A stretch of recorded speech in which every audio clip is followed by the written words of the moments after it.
118,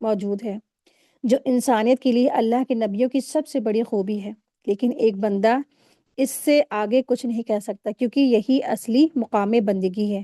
ان تعذبہم فانہم عبادک، یعنی آپ اپنے بندوں پر ظلم اور بے جا سختی نہیں کر سکتے ہیں، اس لیے اگر انہیں سزا دیں گے تو وہ بالکل عدل اور حکمت پر مبنی ہوگی، اور اگر آپ ان کو معاف کر دیں گے تو یہ معافی بھی از نہیں ہوگی، بلکہ کیونکہ یہ معافی بھی ان کے لیے بڑی زبردست اور رحمت ہوگی، کیونکہ اللہ تعالیٰ آپ عزیز ہے، زبردست ہے، غالب ہے۔ کوئی مجرم آپ کے قبضے قدرت سے نکل کر بھاگ نہیں سکتا ہے کہ اس پر قابو نہ پایا جا سکے، کیونکہ آپ حکیم ہیں، حکمت والے ہیں، اس لیے یہ بھی ممکن نہیں کہ کسی مجرم کو یوں ہی بے موقع چھوڑ دیا جائے۔ بہرحال جو فیصلہ اللہ تعالیٰ آپ ان مجرمین کے حق میں کریں گے وہ بالکل حکیمانہ ہے اور قادرانہ ہوگا۔ ایک مرتبہ کی بات ہے کہ نبی کریم صلی اللہ علیہ وسلم پوری رات ایک ہی آیت پڑھتے رہے، اور وہ آیت تھی ان تعذبہم فإنہم عبادک، ان تعذبہم فإنہم عبادک، ان تعذبہم فإنہم عبادک، اگر تم ان کو عذاب دے تو یہ تیرے بندے ہیں، اگر تم ان کو عذاب دے تو بے شک وہ تیرے بندے ہیں۔ جب صبح ہو گئی تو میں نے عرض کیا، صحابی کہتے ہیں کہ جب صبح ہوئی تو میں نے عرض کیا یا رسول اللہ صلی اللہ علیہ وسلم، آپ یہی آیت پڑھتے رہے، رکوع بھی اسی سے، سجدہ بھی اسی سے کرتے رہے یہاں تک کہ صبح ہو گئی؟ آپ صلی اللہ علیہ وسلم نے ارشاد فرمایا، میں نے اپنے پروردگار سے اپنے لیے شفاعت کی درخواست کی اور اس نے مجھے عطا فرما دی، اور یہ شفاعت انشاءاللہ اس شخص کو ملے گی جس نے اللہ تعالیٰ کے ساتھ کسی کو شریک نہ ٹھہرایا ہوگا۔ یعنی نبی صلی اللہ علیہ وسلم اس آیت کو بار بار پڑھ کر اپنی امت کے لیے سفارش مانگی، شفاعت مانگی، اور اللہ تعالیٰ نے شفاعت قبول فرمائی۔ اس امت میں سے جو شخص بغیر شرک کے مرے گا تو اسے نبی صلی اللہ علیہ وسلم کی شفاعت ملے گی۔ دوسری روایت میں آتا ہے کہ آپ صلی اللہ علیہ وسلم نے یہ آیت پڑھ کر آسمان کی طرف ہاتھ اٹھائے اور کہا، اللہم امتی امتی، اے میرے پاک پروردگار میری امت پر رحم فرما، میری امت پر رحم فرما، اور آپ رونے لگے۔ اس پر اللہ تبارک تعالیٰ نے جبریل امین کے ذریعے رونے کی وجہ پوچھی۔ نبی صلی اللہ علیہ وسلم نے جبریل علیہ السلام کو اپنا یہ قول بتا دیا۔ اللہ تعالیٰ نے جبریل علیہ السلام سے فرمایا، جاؤ اور حضرت محمد صلی اللہ علیہ وسلم سے کہہ دو کہ ہم بہت جلد تمہیں تمہاری امت کے بارے میں راضی کر دیں گے اور تمہیں ناخوش نہیں کریں گے۔ آیت 119، اللہ تعالیٰ فرمائے گا، آج وہ دن ہے جب سچوں کو ان کا سچ فائدہ دے گا، اور ان کے لیے جنتیں ہوں گی جن کے نیچے نہریں بہتی ہوں گی، وہ ان میں ہمیشہ رہیں گے۔ اللہ ان سے راضی ہوا اور وہ اللہ سے راضی ہوئے، یہ بہت بڑی کامیابی ہے۔ قال اللہ ھذا یوم ینفع الصادقین صدقہم، آج وہ دن ہے جب سچے لوگوں کو ان کا سچ فائدہ دے گا۔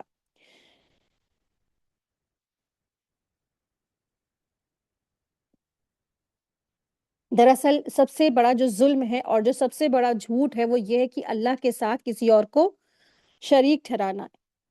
تو سب سے بڑا سچ یہ ہے کہ اللہ تعالیٰ کی توحید اور ایمان۔ اللہ تعالیٰ کہے گا آج کا دن وہ ہے کہ جب سچا انسان کو اس کا سچ فائدہ دے گا، تو جب سچ لوگوں کو ان کا سچ فائدہ دے گا، نفع دے گا۔ تو آج مشرکوں کی معافی کی کوئی صورت نہیں ہے، لیکن توحید والے گناہگار ہوں چاہے وہ بے گناہ ہوں، تو ان کو ان کی توحید فائدہ دے گی، سچ فائدہ دے گی۔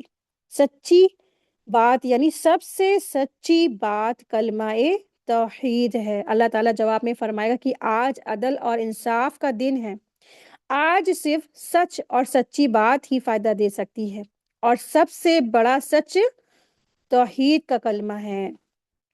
یعنی جن لوگوں نے اپنی زندگی میں کبھی کسی کو بھی اللہ کا شریک نہیں ٹھہرایا اور پوری زندگی راست بازی اور سچائی کے ساتھ توحید پر قائم رہے، صرف وہی لوگ نجات پا سکیں گے، یہی لوگ جنت میں داخل کیے جائیں گے، اور اللہ تعالیٰ کی طرف سے طرح طرح کے انعامات سے وہ نوازے جائیں گے۔